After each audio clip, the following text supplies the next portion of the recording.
Long ball is going to go for a touchdown. The game's over. Webster Slaughter.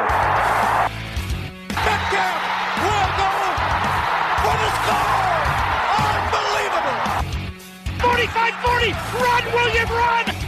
He's got blockers in front. 5. Touchdown. Joshua Cribbs turns disaster into a score. Sight wants it all on this one for Logan, and he is there. Jim Brown to the 30. Jim Brown is going to go in for another touchdown. The Cleveland Browns select Baker Mayfield. Wow. It is Baker Mayfield.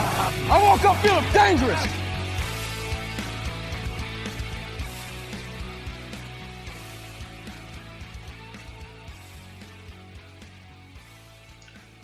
Hello, Cleveland. Welcome to another episode of the 1085 Gridiron Podcast.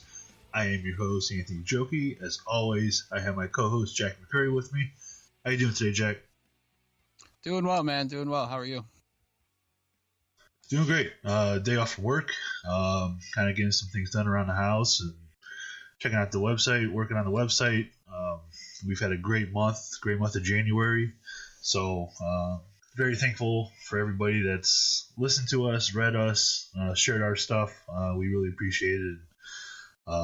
We'll absolutely continue to do that, but we want to get on here today because the Cleveland Browns have officially hired an offensive coordinator, Alex Van Pelt, and we wanted to discuss that and break that down. Alex spent the last 2 years in Cincinnati as a quarterbacks coach. Before that, he was with Aaron Rodgers in Green Bay for 4 seasons. He was previously a quarterbacks coach with the Tampa Bay Buccaneers and the Buffalo Bills as well. He was drafted in the 8th round, pick 216 by the Pittsburgh Steelers back in 1993. Played with the Chiefs for a couple seasons and then was the backup in Buffalo for a very long time. Jack, when you look at this hire, it kind of came out of nowhere. His name wasn't mentioned at all in potential offensive coordinators. You know, there were, the Gary Kubiak stuff. There was other names as well, but Kevin Stefanski decided to bring in Alex Van Pelt as his offensive coordinator. Based on his past experience, what do you think he's going to be able to bring to the Browns? Yeah, this move definitely came out of nowhere. Last night just got done recording with Jack Duffin. Sit down, I was watching AEW, which you obviously went to in Cleveland. And then that comes across, credit to Zach Jackson from The Athletic. He was the first to report it. A name that definitely came out of nowhere. Nobody's seen it coming. You look at his track record, though. He does have a year experience as offensive coordinator back in 2009 in Buffalo. But he has extensive work with quarterbacks. He's worked with Ryan Fitzpatrick, Trent Edwards, Josh Freeman. Of course, you mentioned Aaron Rodgers, and most recently, Andy Dalton. So it's a wide variety of NFL quarterbacks he's worked with. You hope that he can come in, as well as being the offensive coordinator, that he's going to be able to work with Baker on some things. The Browns, I would imagine, will still hire a actual QB coach that's still open position on the staff, but it's kind of unknown, his offensive coordinator track record. Obviously that 1 year it wasn't very successful, but he was actually essentially the interim offensive coordinator in Buffalo that year because they fired their offensive coordinator right before the season started, and then Van Pelt got put into that role. So just got to wonder, is he going to call plays? Is Stefanski going to call plays? You're getting mixed reports from the media on that. So interesting to see how that's all going to shake out.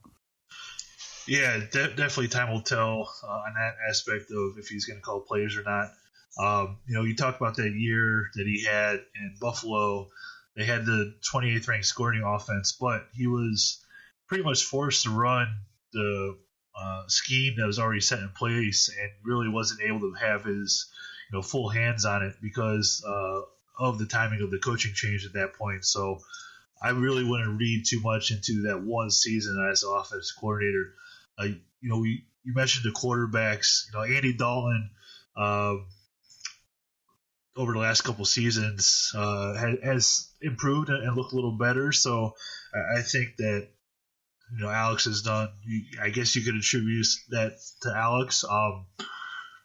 Aaron Rodgers was not happy when Green Bay and Mike McCarthy decided to move on from Van Pelt. Rodgers said that he really wasn't consulted on the decision, and he seemed to be very disappointed that Van Pelt was let go.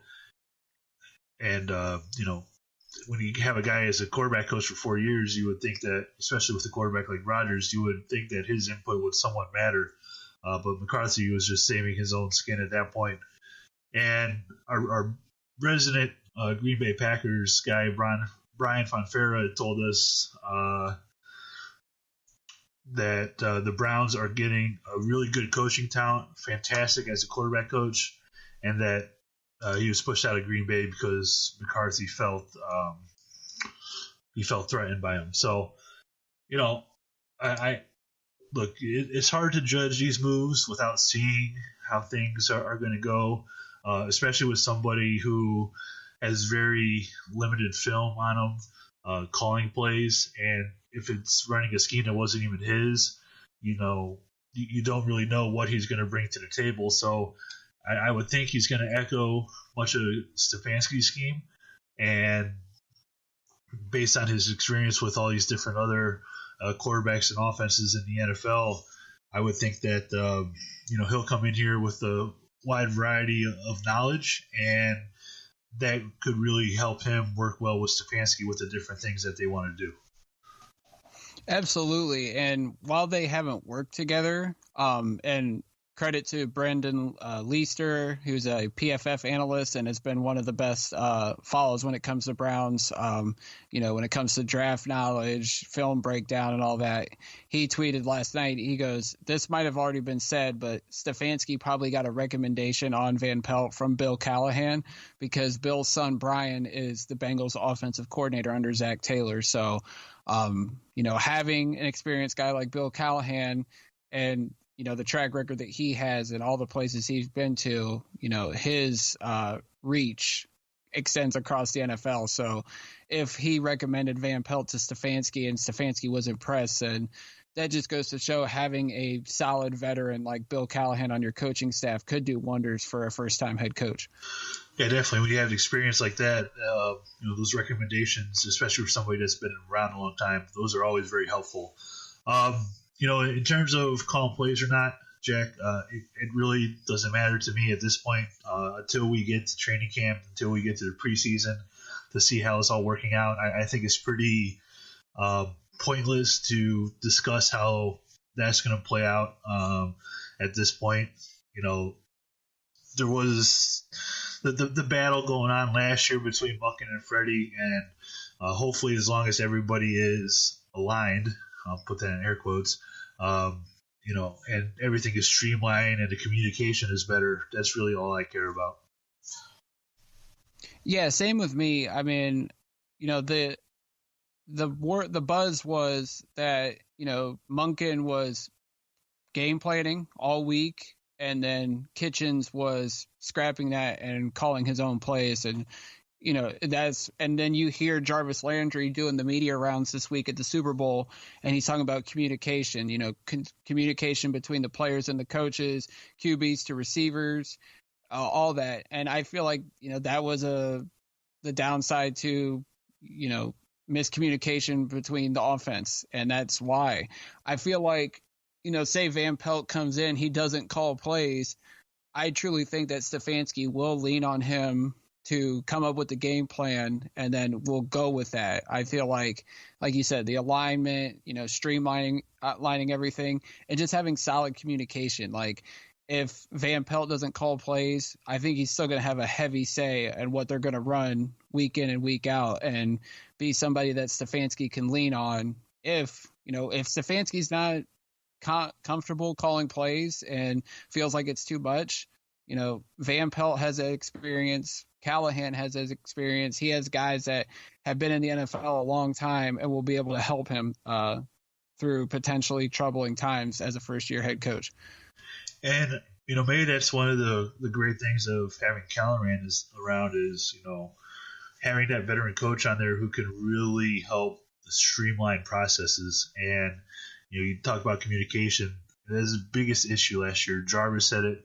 It's the thing that we all noticed, especially when the play clock is running down to, 5 seconds and you're just breaking the huddle. You got to get up to the line and snap it. That's communication. And hopefully the processes are better this year and they're able to go back and fix all that. And maybe that's what I need to really go watch with Minnesota is see how the communication was from the offense, see how they operate the play clock, looking at it from that aspect. I think that's one thing I'm going to do, and one thing we'll definitely talk about in the future.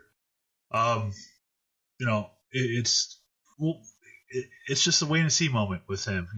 We'll figure it out as we go, and we'll be certainly learning a lot more throughout training camp, throughout preseason, and all that kind of stuff. So it's kind of pointless, I think, to speculate on all that right now.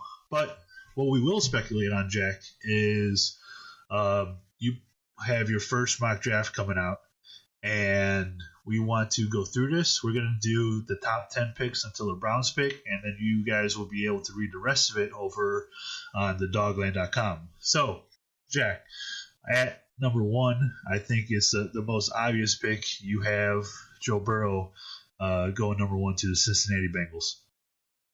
Yeah, I mean, this is going to be the chalk pick all the way from now until draft night, barring something unforeseen. But, Burrow really emerged this year as the top quarterback in this draft class, set all kinds of records, was dominant, never had a bad game. Took an extreme jump because I think last summer no one was really looking at him as the top QB option. Everybody was looking at Tua, Tagovailoa, maybe even Justin Herbert, but Burrow quickly emerged. Like I said, had a dominant season, won the Heisman, won a national championship, and now he's going to get to come back home to the state of Ohio and lead the Bengals into the future alongside head coach Zach Taylor. So this is the easy chalk pick, and I don't see this one changing anytime soon. Number 2, you have the Washington Redskins adding another Buckeye in the first round for 2 consecutive years, and you have them taking Chase Young.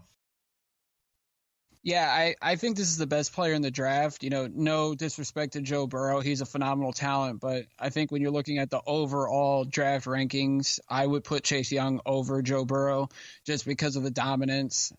Young put on the field, when he was off the field, you could see that the defense kind of took a step back at Ohio State. But once he was back on, he was the predator. He was the dominant force in college football. Should have got more love in the Heisman race, but that is what it is when it comes to the voters and their stance on defensive players. But you add Chase Young to that Washington defense, it's something that they truly need. And you're getting Ron Rivera, who's a defensive-minded head coach. I'm fascinated to see what he's going to be able to do. And like I put in my notes, maybe they'll change their name to the Washington Buckeyes, because now you have, if they draft Chase Young, they'll have him, they'll have Terry McLaurin, and of course they'll have Dwayne Haskins, who's going into his second year as a quarterback in the National Football League. With your third pick, you have another Buckeye going number 3, and you have the Detroit Lions taking Jeffrey Okudah.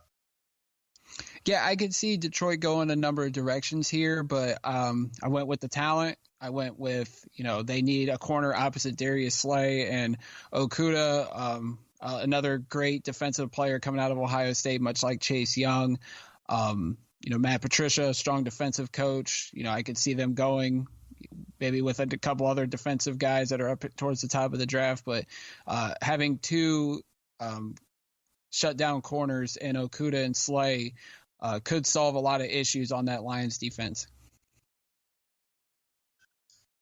There's multiple needs for the New York Giants with the new coaching staff. And if you have Daniel Jones as your quarterback of the future for the Giants, do you have them taking the guy who could be pretty much the quarterback on the defensive side, Isaiah Simmons? Yeah, for as much slack as Dave Gettleman gets, I mean, you look at his 2 first-round picks in New York, Saquon Barkley and Daniel Jones. Those are the foundations on the offensive side of the ball. Now it's time to get a foundation piece on the defensive side of the ball. And while Dexter Lawrence is a good player for them, I can't see a run stopper at the defensive tackle spot as a cornerstone piece. And with this pick of Isaiah Simmons, he can be that cornerstone piece. He can play linebacker. He can drop back into coverage and be like a third safety. A great player.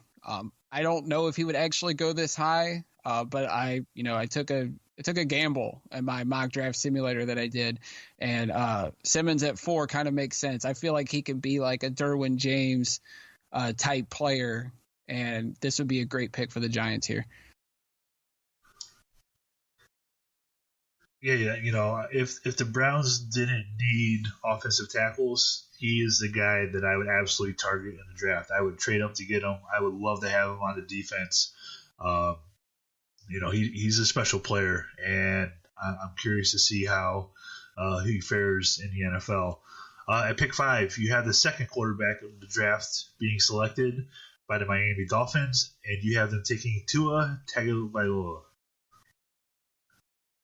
Yeah, this pick seems to make the most sense as well. The Dolphins need a quarterback for the future.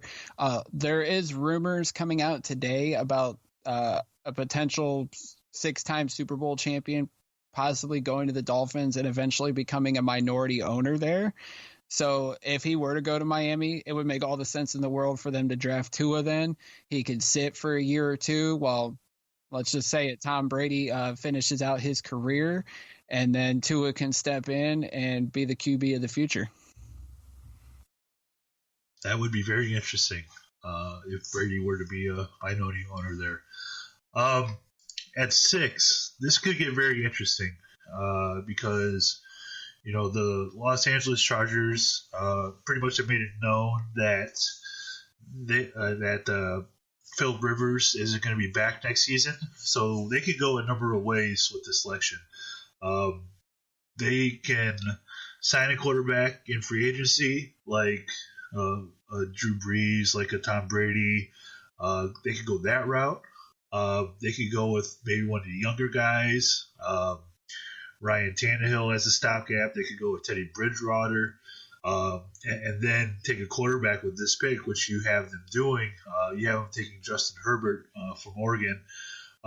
Jack, if they do decide to go the route and sign a veteran quarterback and take a rookie quarterback here, how do you think that would pretty much fare out for them? They technically have a veteran quarterback in place already. They could take the Browns' approach from last year. They have Tyrod Taylor under contract, I think, for at least one more year. So they have that veteran QB in place. He's already familiar with Anthony Lynn's offense. It makes all the sense in the world that they need to draft a quarterback for the long-term future. The Chargers are kind of they're the third wheel, essentially, in Los Angeles, even though the Raiders have moved out of the state. I still think there's a lot of Raiders fans there in L.A., and obviously they're behind the Rams as well. So the Chargers need something. They're also rumored to be a potential landing spot for Tom Brady.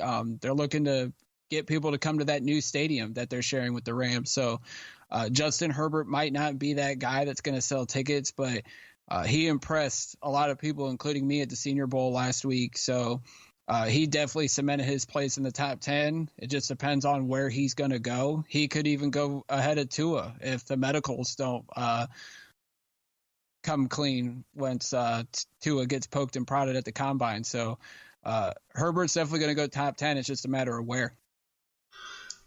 Now, why I say this pick is interesting is that, say the Chargers sign a veteran guy and they don't want to take a quarterback in this selection.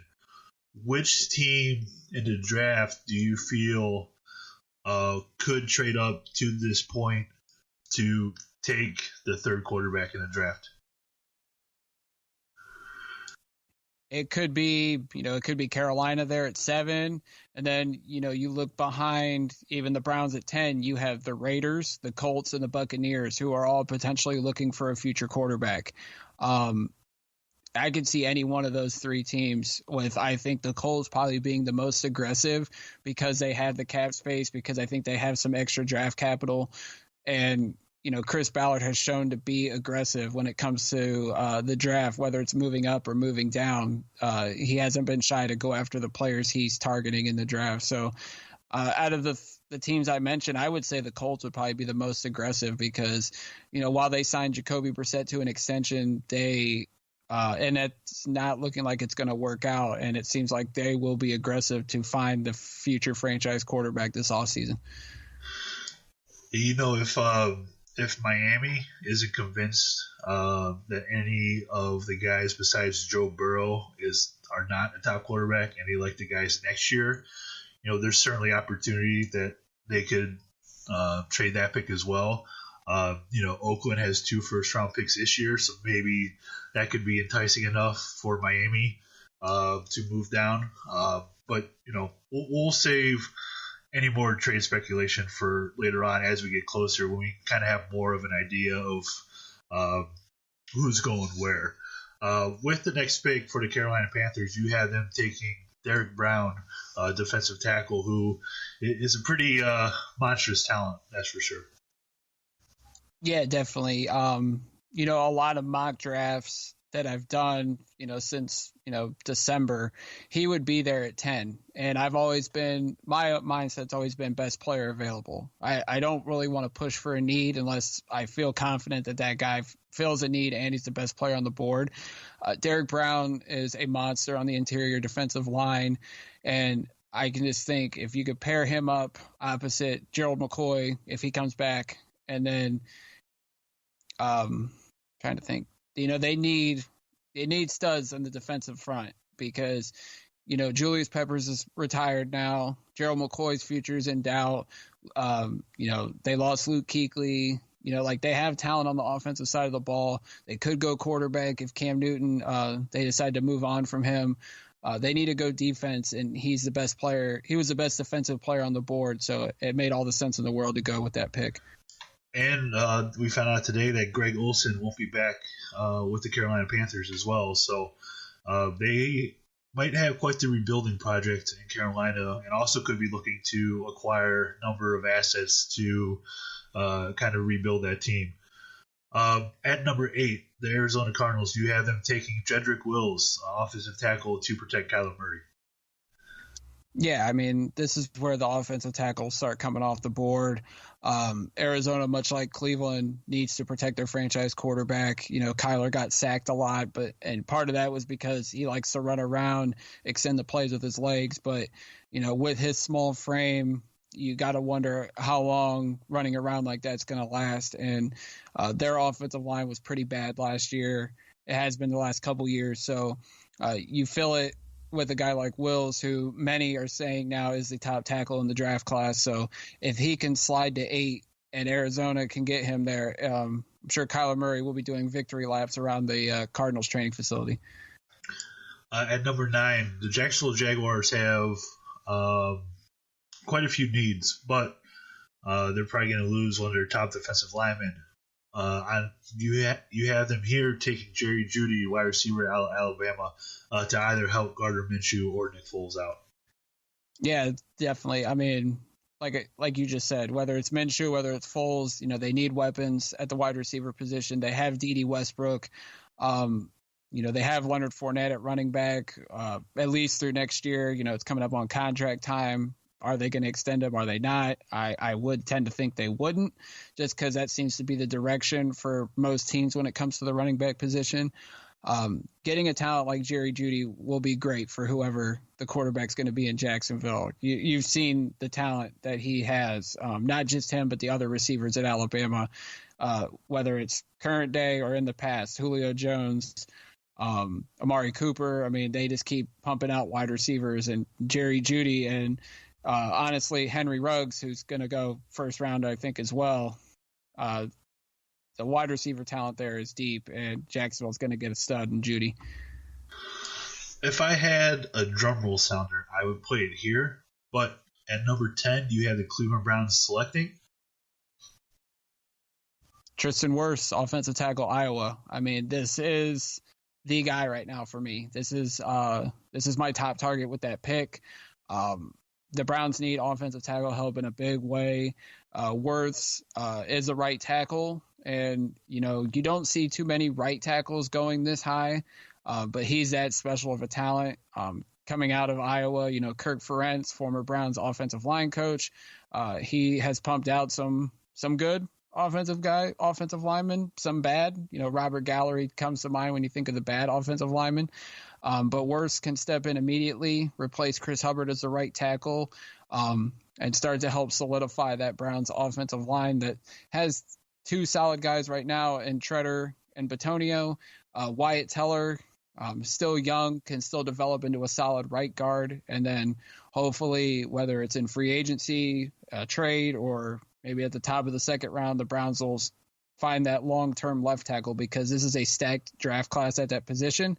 And it would not shock me if the Browns' first two picks are offensive tackles.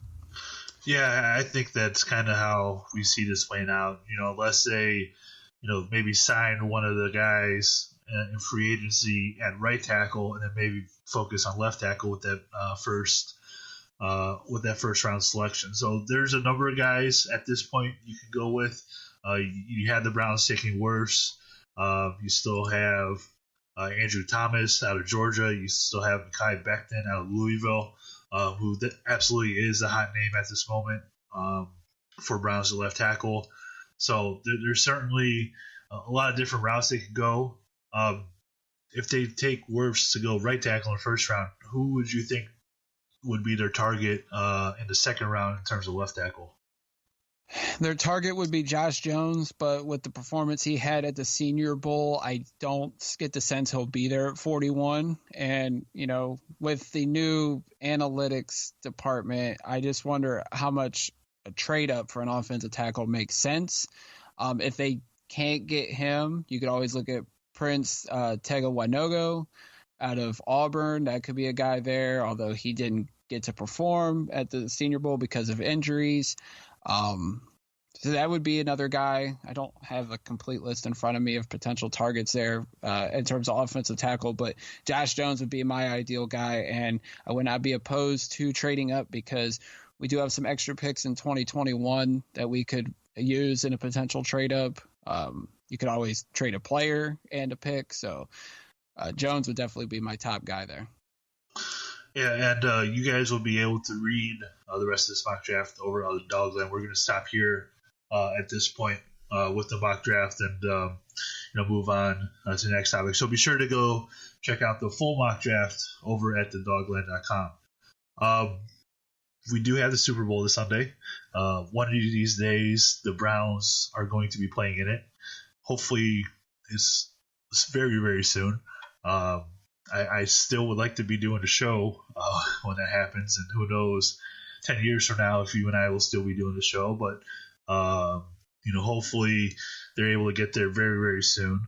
The Chiefs and 49ers, it's going to be a fantastic game, Jack. We really broke it down the other day on our last podcast, so be sure to check that out.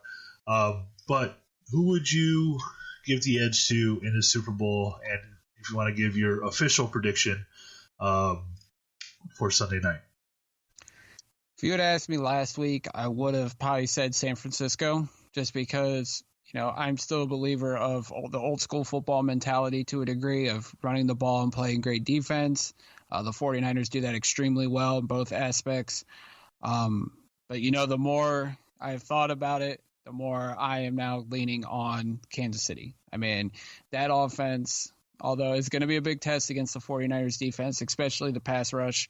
Hopefully, Mitchell Schwartz, Austin Ryder, Cam Irving, Eric Fisher, that solid Chiefs offensive line is up for the challenge against the pass rush that the 49ers are bringing. But I just think that offense is so explosive that even if the 49ers were to jump out to a, say, 10-0, 14-0 lead, that it can change just like that. And I fully expect, Patrick Mahomes and that offense are going to bring it and have a dynamic game. I'm going to say Chiefs win. I think it's going to be a close game. I think it's going to be a fun Super Bowl game. I say Chiefs 31, 49ers 28, and Patrick Mahomes wins MVP. Yeah, I've been struggling so hard with this game. The spread is like 1 point. It's a very even matchup. And if San Francisco is able to control the ball running and their defense can get off the field, they should have no problem winning this game. But especially Mahomes, you can see what he can do with his arm. You saw in the AFC Championship game against the Titans what he could do with his legs with that fantastic touchdown run. It's very difficult to contain a guy like that. And when you have an explosive playmaker at quarterback who can pretty much do anything, it's hard to bet against that. But I think San Francisco's defense is really, really good. They've proven that this entire season. They have a balanced rushing attack and a balanced passing attack when they need it to be. And when Garoppolo has needed to throw a lot this season, they've been able to win. So I think that this is going to be a really high-scoring game. It's going to be maybe both teams in the upper 30s in terms of points. But I think that when push comes to shove, San Francisco's defense is going to get off the field and make the crucial stop when it needs to. So that's why I'm going with the San Francisco 49ers. I say they win this game 38-34. I think it's going to be a very, very high-scoring game. They're going to blow the over-under out of the water for this game, and I think it's going to be a very high-scoring one. And who's your pick for MVP? That MVP in a high-scoring game like that between the two, this could be very, very fun, or maybe not so fun for Browns fans. But if they're able to consistently run the ball while scoring that many points, maybe it's Raheem Mostert. I'll go with that as my Super Bowl MVP. Browns legend Raheem Mostert. Yeah, exactly. So, it's going to be a fun Super Bowl. I don't know if you and I want to get on after the Super Bowl and talk about it. We'll discuss that off the air. Maybe if there's any Browns news to talk about, maybe we'll jump on. I know you probably work Monday morning. You haven't told me yet, but it should be a lot of fun this Sunday. And like I said earlier, hopefully one of these days we're breaking down a Browns Super Bowl appearance and then discussing a win right afterwards. I can't wait for that to happen. Hopefully it happens soon. So that's all we got to discuss today, unless you have anything else. I just want to say I'm off Sunday night, so I am open to doing Super Bowl post-game show. We can overreact on Joe Woods' secondary coaching if the Chiefs torch him, because he's the soon-to-be defensive coordinator of the Browns. And the only other thing is, if you guys haven't already, check out the episode that I recorded with Jack Duffin Wednesday night. We talked about some of the front office shakeups and Kareem Hunt's future, and just shooting the bull with Jack. It was always fun to have on. Hey, you guys had a double shot of Jack. And if you guys ever had a podcast, that would be a great podcast title, A Double Shot of Jack. On that last episode. So there's also a very interesting trade scenario in there too, so go check that out. I think you all would like that and appreciate that. With all that, we're going to get on out of here. As always, you can follow Jack on Twitter at JackMcCurry08. You can follow me on Twitter at Anthony Joki, JOKI. Be sure to follow the podcast on Twitter and on Facebook at The Dogland. Be sure to read everything that we put out. We appreciate those that have so far. We really, truly appreciate it. You can find our podcast on every platform: Apple Podcasts, Spotify, iHeartRadio, and Google Play. most importantly, go Browns.